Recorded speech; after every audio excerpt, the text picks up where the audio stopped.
Warning, censorship. Warning, censorship. So the fact of the matter is, you've been asked to leave. You have to leave.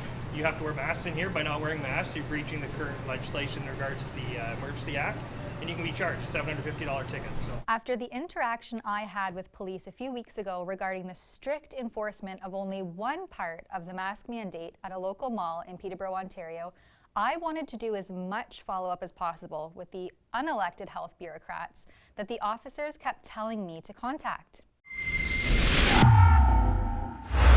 For Rebel News, I'm Tamara Ugolini, and it appears that the deeper I dig into this mask legislation, there are more questions left than answers. It's like its own rabbit hole of regulations and acts with what seems like not a lot of clarity. The only thing that is clear is that municipal bylaw officers, public health inspectors, local police, and the Ontario Provincial Police are in charge of enforcing these measures. But why so heavily and only on one side? You may remember my call with Brittany Cadence, which you can find at rebelnews.com.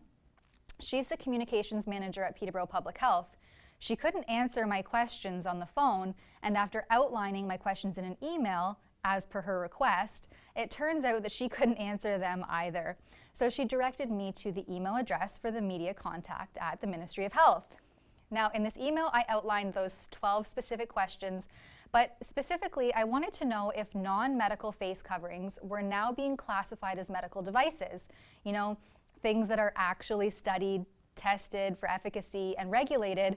And most importantly, if they knew the micron size of this particular virus.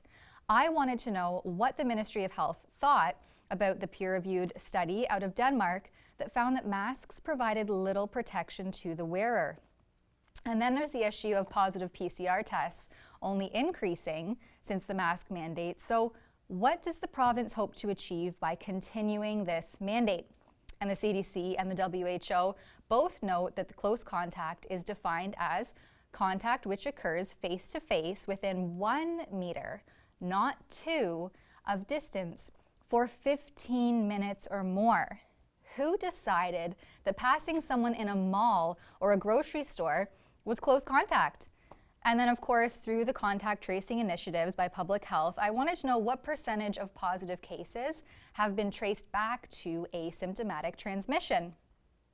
There were other questions like how long this policy will be in place, but none of it really even matters because here is Adams, yep, no last name or title, just his alleged first name. Here's what he had to say. The use of non-medical masks is a significant contributor to reducing the transmission of COVID-19. In order to assist people and reduce the transmission of COVID-19, the Ministry of Health released the following face covering recommendations. Wear your face covering safely and snugly over your nose and mouth without any gaps. Ensure that your face covering is made out of at least 2 layers of tightly woven material and can be cleaned multiple times without losing its shape. Medical masks, such as the surgical and the N95 masks, those are reserved for the use of healthcare workers and those providing direct care, first responders, individuals who are ill, and must leave their home for essential reasons such as medical care, medicine, or groceries. Face coverings should not be placed on or used by children under the age of 2, anyone who has trouble breathing, and anyone who is unable to remove their mask without assistance. The ministry uses an evidence-based approach for decision-making regarding masking based on the work of scientific and technical experts, including the WHO, World Health Organization, Public Health Agency of Canada, and the Public Health Ontario.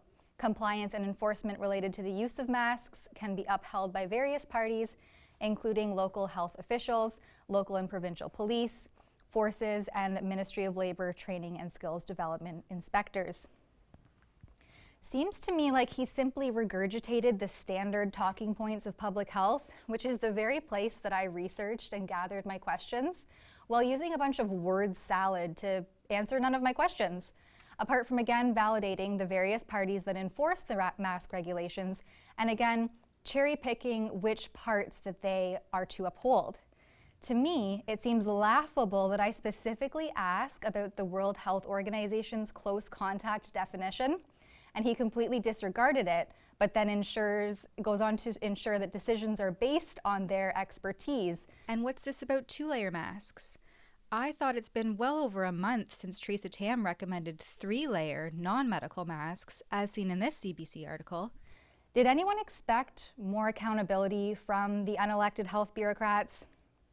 Stay tuned, as I have also followed up with the necessary enforcement offices in regards to Ben's Costco story, which you can also find at rebelnews.com. For Rebel News, I'm Tamara Ugolini. If you are in need of some last-minute Christmas gifts, why don't you head on over to rebelnewsstore.com and support our freedom fighting with some Rebel swag. For a limited time, you can use code TAMARA10 to get 10% off of your purchase, and of course, also enjoy free shipping across North America.